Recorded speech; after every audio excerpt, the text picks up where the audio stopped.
اب غوث پاک نے ظاہری اعتبار سے لوگوں کی جو تربیت کی ہے، آپ دیکھ لیجئے، یہ 8 سال کا بچہ ہے، ایک 8 سال کا بچہ،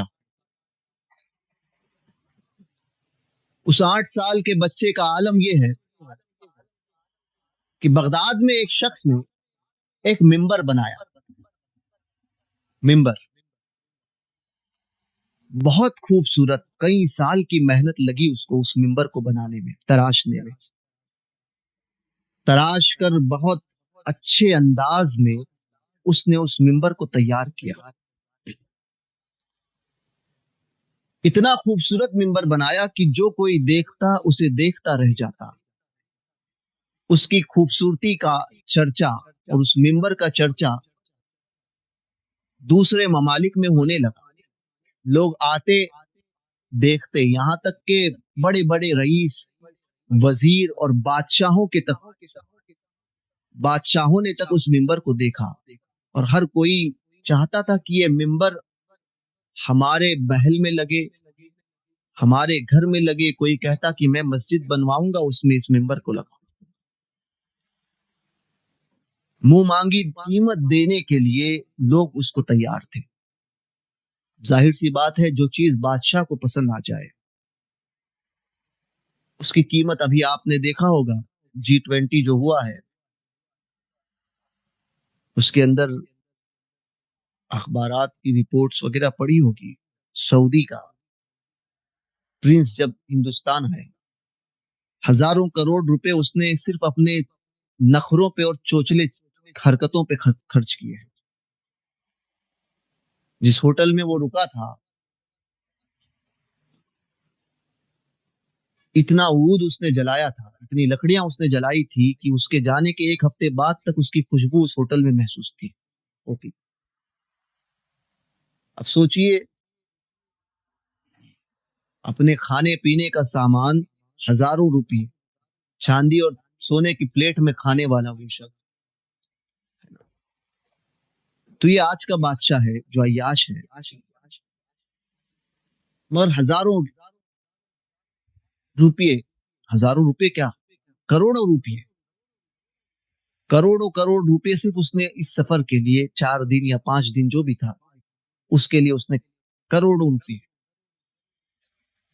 خرچ کیے، 200 500 600 کروڑ جو بھی ہو خرچ کیے۔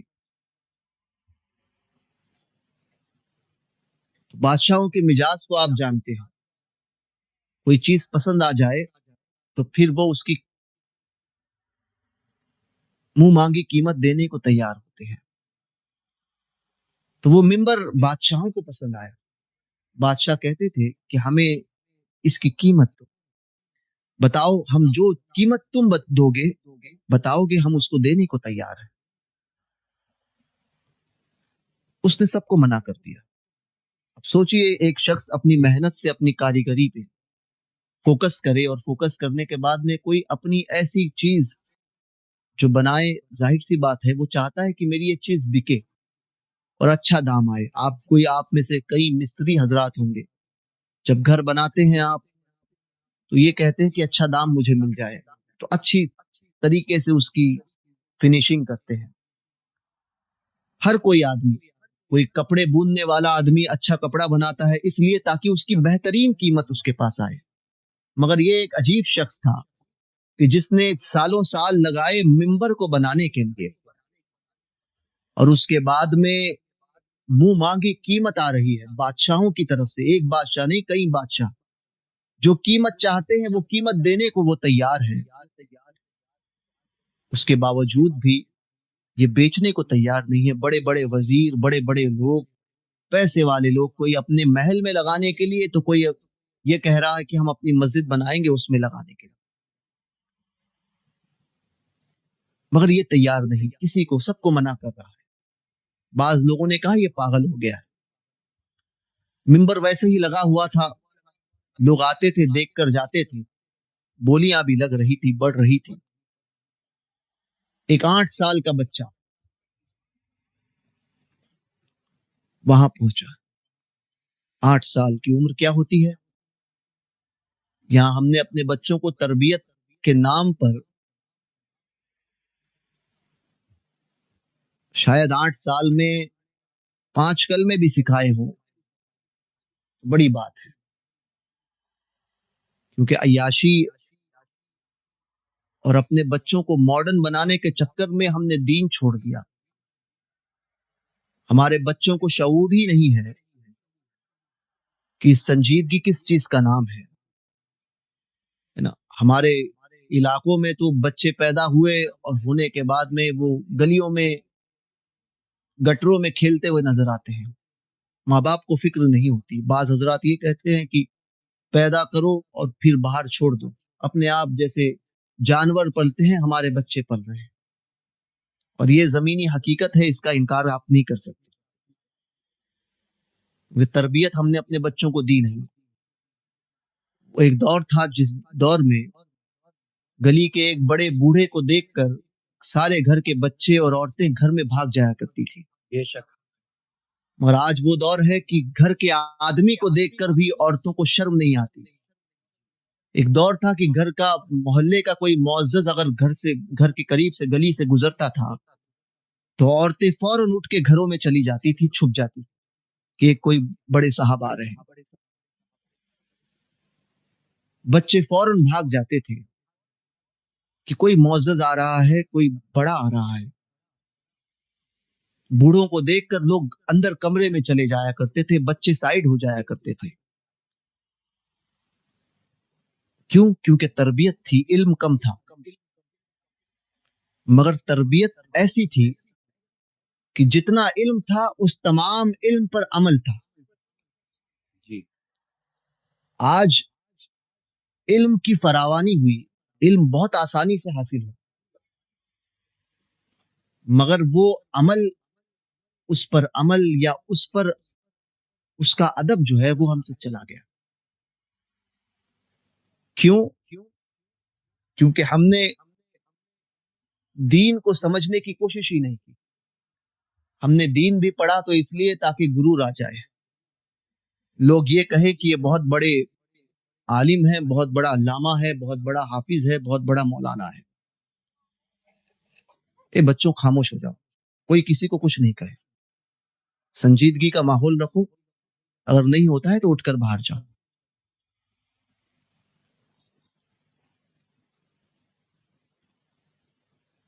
تو یہ ایک حال تھا ہمارے درمیان کہ بوڑھے جب جاتے تھے تو لوگ ادب کرتے تھے، عورتیں فوراً پردے کی آڑ میں چلی جاتی تھی۔ مگر آج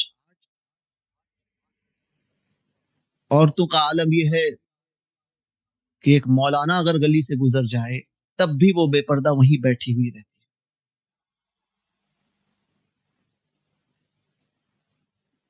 گھر کا کوئی فرد جو ہے وہ بڑا آدمی آ جائے تب بھی کھلے بال لے کر وہ وہیں پر گھر کے دروازے پر بیٹھی اور وہیں پر بال بنا رہی ہے۔ بے پردہ عالم ہے، بے پردگی کا عالم ہے، کوئی پردے کی اہمیت کا معاملہ نہیں، کوئی شرم نہیں۔ بچوں کا حال یہ ہے کہ پہلے محلے کے بڑے کو دیکھ کر بھاگتے تھے، اب گھر کے بڑے کو دیکھ کر گالی دیتا ہے۔ کیوں؟ کیونکہ تربیت ہماری ویسی ہے۔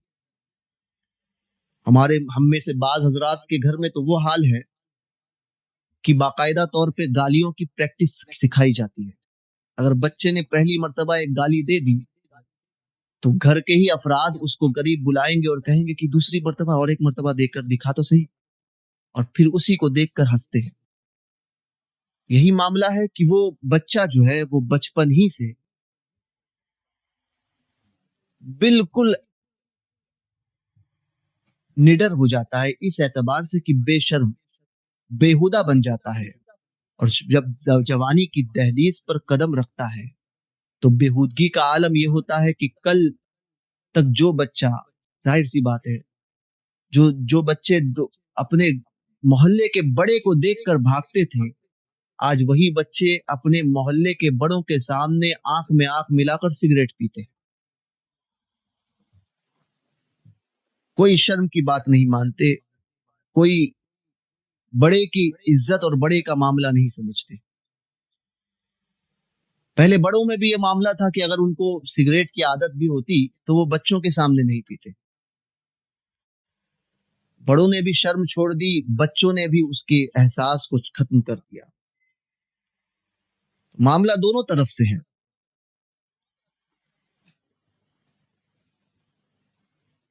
بچیاں ارتداد کا شکار ہوئی، کوئی کہنے کو جائے، اور ہمارے یہاں پر ایسا ہوا بھی کہ بعض جگہ پر محلے کے افراد نے یا شہر کے افراد نے بتانے کی کوشش کی تو جواب ماں باپ کی طرف سے یہ آیا کہ یا تو آپ ہمارے بچے پہ الزام لگا رہے ہو یا تو اس کی اس حرکت سے ہم راضی ہیں، آپ کو کیا کرنا ہے؟ آپ ہوتے کون ہیں ہمارے گھر کے بیچ میں مداخلت کرنے والے؟ کام تو یہ تھا کہ اسی وقت اپنے بچوں کی طرف متوجہ ہوتے، مگر حالات یہ ہو گئے ہیں کہ اب ہمارے بچے کی کوئی کمپلینٹ لے کر ہمارے پاس آئے تو بجائے ہم اپنے بچے کو سمجھانے کے، پہلے ایسا ہوتا تھا کہ باہر سے اگر بچہ کسی کی مار کھا کے آتا تھا نا تو گھر میں آ کر بولتا نہیں تھا کہ کسی نے مارا ہے، اور اگر پتا چل جاتا تھا کہ فلاں نے مارا ہے تو ماں باپ یہ کہتے یا گھر کے بڑے یہ کہتے کہ اگر انہوں نے تجھے مارا ہے تو صحیح مارا ہوگا، تو نے ہی کچھ غلط کام کیا ہوگا. مگر آج عالم یہ ہے کہ پڑوسی بھی اپنے بازو والے کے بچے کو غلطی کرتا دیکھ کر مارنا گوارا نہیں کرتا یا کچھ بولنا گوارا نہیں کرتا کہ اگر مار دیں گے تو پورے گھر والے لڑنے کے لیے آئے. کیوں؟ وجہ یہ ہوئی کہ بالکل کسی دین سے ہمارا تعلق رہا نہیں. دین کی بات صرف ہم نے اپنی زبان پہ رکھی، اسے اپنی پریکٹیکل زندگی میں نہیں اتارا. بہرکیف اپنی اولاد کو تربیت دو. جب تربیت دو گے تو پتا چلے گا کہ تمہاری اولاد بڑے ہونے کے بعد میں تمہارا ادب کرتی ہے. اور آج تربیت نہیں دو گے، آج وہی ٹی وی پر ساس بہو کے سیریل دکھاؤ گے، ہے نا، اور الٹے چشمے دکھاؤ گے تو یہی حال ہوگا. بچے بالکل بے ڈھنگے ہو جائیں گے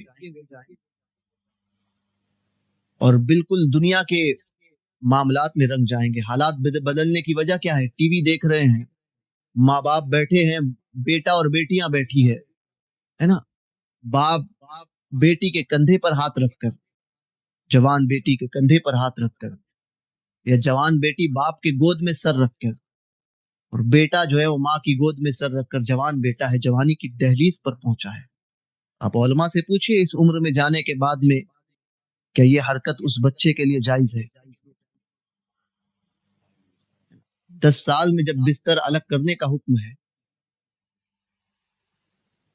یہاں تو یہ ہے کہ باپ اپنی بیٹی کے گالوں پہ بوسہ دے رہا ہے اور اس کو شرم محسوس نہیں ہوتی، کندھے پر ہاتھ رکھ کر چلتا ہے.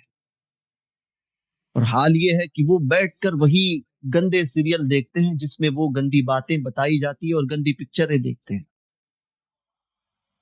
اور جب کوئی گندا سین اس کے اندر آ جائے تو پھر بچے اور ماں اور بیٹا اور بیٹی اور باپ وہ دیکھ کر ہنستے ہیں، کیونکہ شرم مر چکی ہے، بے پردگی اتنی عام ہو چکی.